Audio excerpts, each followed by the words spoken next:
Bongeye kubasuhuza mugira amahoro y'Imana, ubuntu n'amahoro biva ku Mana bikomeze bibabeho.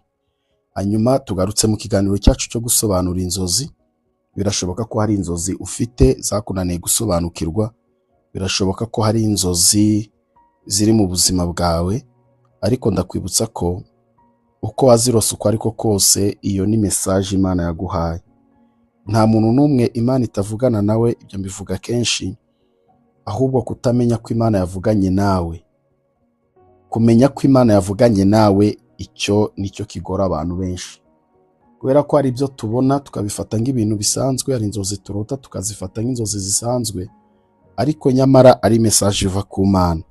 Kangwereza urugero rwa hafi. Niba umwami wa Egiputa yararose, iyo aza kubifata nk'inzozi zisanzwe akicecekera, ntahamagaza abantu ngo avuge ngo narose nyaboneka niba hari ushoboye gusobanura inzozi nazisobanure. Inzozi zasobanuraga ibyiza ariko zigasobanura n'ibyago, kandi bya byago byaje kuza barangije kubyitegurira. Mu gihe cy'ibyiza bari barangije kwitegurira ibyo byago. Iyo rero hataboneka umugabo nka Yosefu ngo azasobanura izi nzozi, ushobora gusanga abaturage bo muri Egiputa hafi ya bose bari gupfa bagashira bishwe n'inzara, kubera ko ntabwo basobanukiwe message y'icyo Imana yavuze. Oya, bagomba gukomeza kugendera mu kigare, ntibamenye ko Imana yavuganye nabo. Ariko Yosefu aje asobanuye inzozi, bamenye uko bitwara. Icyo nshatse kuvuga ni iki: nusoma Zaburi 33:14 kugera 15, hazakwereka ko Imana ivugana na buri muntu wese, hazakwereka ko inzozi z'umuntu Imana izivugiramo cyane, ahubwo Imana izivuga mu buryo burya. Na Yesu uzabicunge ntabwo yigeraga avuga ibintu byeruye. Abigishwa be bagendanye igihe kinini, ntabwo bamusobanukirwaga, ntabwo bamenyaga icyo yashakaga kuvuga icyo ari cyo, kubera ko ibye byose byabaga ari ukuzimiza, ibyo byose byabaga ari imigani. Rero Imana ishobora guca mu nzozi zawe, Imana ikakwereka ibijumba ukabifata nk'ibintu bisanzwe, ariko nyamara ibyo bijumba hari icyo byari bivuze mu nzozi zawe. Niyo mpamvu niba urose inzozi zawe ni byiza kuzihereza agaciro. Ariko nanone hari inzozi Bibiliya yita ngo ni inzozi z'umuruho. Ni inzozi ziza zigakina n'ubwonko bwawe bitewe n'ama information wakiriye, bitewe n'inkuru wakiriye, bitewe n'ibyo wiriwemo. Urugero, niba wabonye filime hanyuma wajya kuryama, cya gice cy'ubwongo kibika amakuru yose cyafashe kikayafata kikayakugarurira nijoro mu ntekerezo zawe, hanyuma bikaza bisa n'inzozi, noneho ugatangira ukabona inzozi ariko z'ibintu wiriwemo. So ate warebye filime irimo ibintu birwana, ukabona ya filime nawe wayigarutsemo, nawe uyirimo, kandi nawe ukayibonamo, ukabona ya filime niyigarutse ariko nawe ukabona uyirimo urimo urayikina, wiyikinamo. So rero ubwonko bwawe buba bukuzaniye ibyigeze bibaho. Ubwonko bwawe buba buzanye bya bindi, y'ama information, byarangiza bukabushyira mu ntekerezo zawe. Ariko ibindi bintu bitajyanye n'ibyo wiriwemo, n'amakuru wumvise n'ibindi, ukabirota ubona bitandukanye, akenshi ni Imana ibivuganye nawe. Ni byiza rero ko izo nzozi uzihereza agaciro, kuko ni Imana ibivuze. Uyu munsi turashaka kuvuga ku nzozi zijyanye n'imodoka, ku nzozi zijyanye n'impanuka. So inzozi ya mbere, nurota ukora impanuka, ukarota wakoze impanuka wowe, icyo ibyo bintu bivuze, biba bivuze ko ntabwo biba bisobanuye yuko koko rema wayikoze. Ariko reka ngusobanurire iki kintu. Hano turi mu mwuka, noneho hari n'uburyo ibintu bitaba mu mwuka ahubwo bikaba mu kuri. Tuvuge ni urugero, urose ukora impanuka, Imana ikaba iri kukuburira ko ugiye gukora impanuka. Birashoboka cyane. Ariko nanone hari ukuntu urota ukora impanuka, ariko bikaba biri mu buryo butaziguye, mu buryo buri spirituel. Ni kuvuga ngo niba urose ukora impanuka ukaba utagiye kuyikora koko, biba bivuze iki? biba bivuze ko niba urose ukoze impanuka, ntabwo iteka biba bisobanuye ko ugiye kuyikora.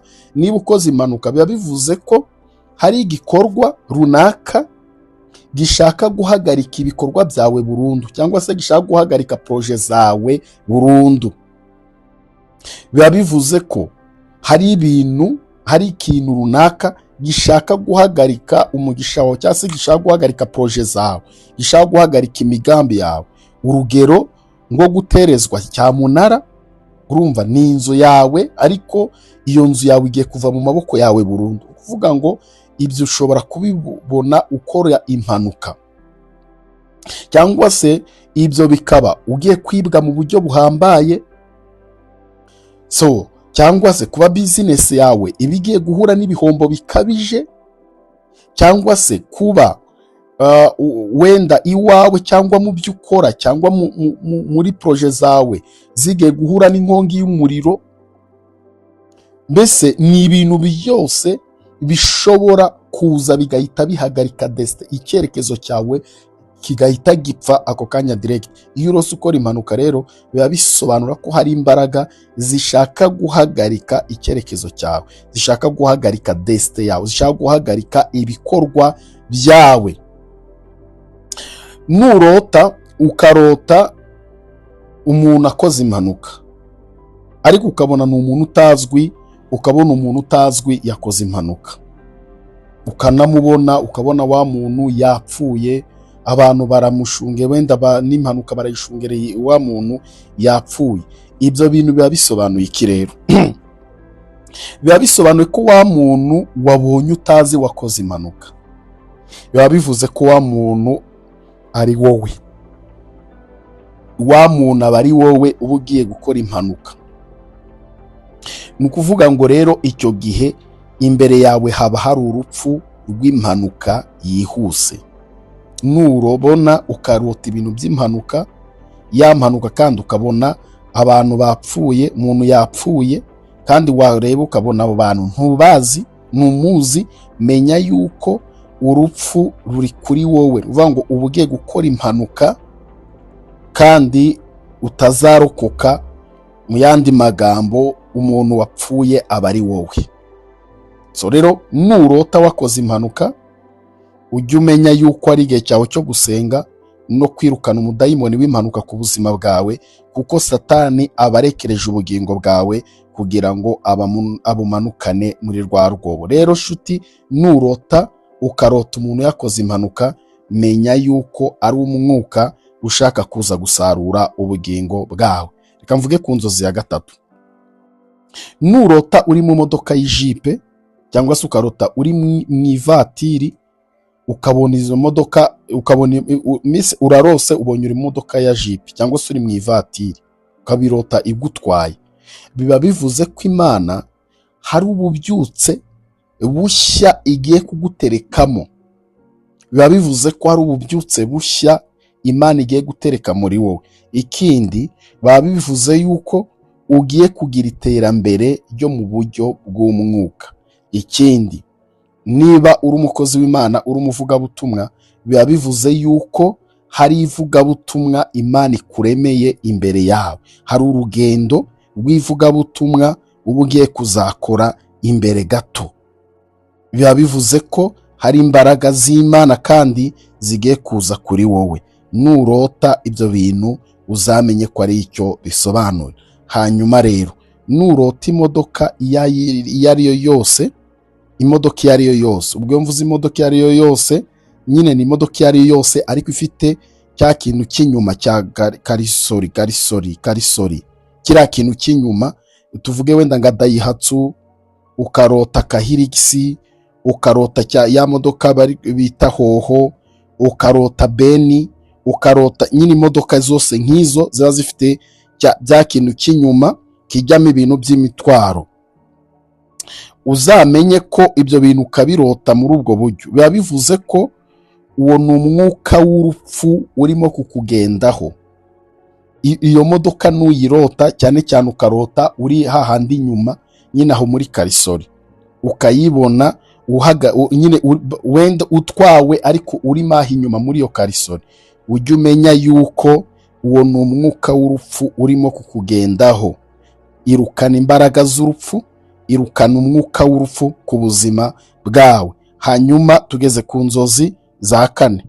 Nurota ukarota imodoka ya tagisi, niba atari za gatanu, nurota ukarota imodoka ya tagisi cyangwa se imodoka ya bisi cyangwa kwasiteri, ukabona urayitwaye, ukabona utwaye imodoka ya tagisi, ukabona utwaye bisi, mini bisi, utwaye kwasiteri, ukabona niwe uyitwaye, biba bivuze ko uzaba umuyobozi w'abantu, uzaba umuyobozi w'abantu mu itorero.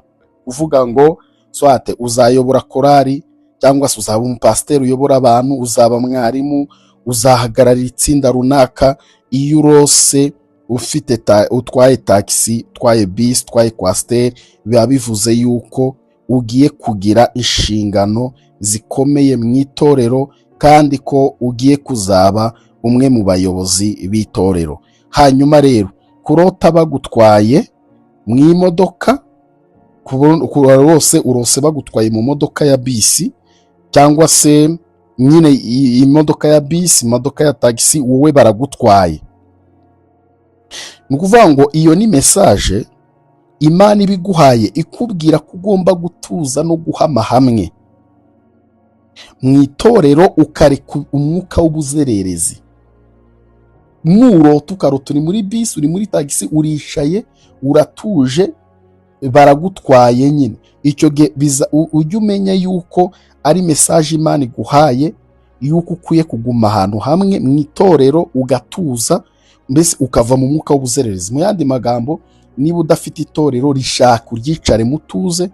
Ikindi, niba urifite, irinda umwuka wo kuzarazajara no kujya hirya no hino. Haruna n'ukuntu umuntu agira ibitekerezo ngo byo kuva mu madini, ngo amadini cyane cyane no muri iki gihe. Oya, Imana iguhaye mesaje ngo bahantu hamwe, wicare utuze, ureke umwuka wo kuzerera n'ubuzererezi. Imana iguha umugisha rero, mwebwe mwari mudukurikiranye. Ubuntu n'amahoro biva ku Mana bikomeze bigwire muri mwe. Hari izindi nzozi ufite, warose ku modoka, warose ku mpanuka, wenda ukabirota mu bundi buryo, ujye umenya yuko aricyo bisobanura. Ikindi, ushobora kurota wenda nk'umuntu uzi ukabona yakoze impanuka, biba bisobanura ibintu bibiri. Biba bisobanura koko ashobora kuba agiye gukora impanuka. Ikindi cya kabiri, biba bisobanura yuko ashobora ibintu bye byose, cyane cyane imishinga ye cyangwa cyane amaproje ye, biba bisobanuye yuko ashobora kuba agiye gucamo umuyaga, hagiye kuboneka impamvu zihagarika imishinga ye. Abashobora kuba agiye guhura na cyamunara n'ibindi bintu bisa nabyo. So rero ibyo bintu nubimurotaho, uzamenye yuko ibyo bintu ari uko bimeze. Rero niba ari izindi nzozi warose, nazo uzazitwandikire muri comment, tuzazibona hanyuma tuzigusobanurira, zerekeye ku modoka, zerekeye ku biri ibi bintu. Izo tutavuze zose ntitwazivuga ngo tuzimare, ahubwo izo tutavuze nawe uzazitwandikire kugira ngo turusheho gusobanukirwa icyo Imana ashatse kuvugana nawe. Hanyuma rero ikiganiro cyacu wagikunze, wakanda like, kanda subscribe, ukagisangiza n'abandi. Imana yaguha umugisha. Mugira amahoro y'Imana. Shalom.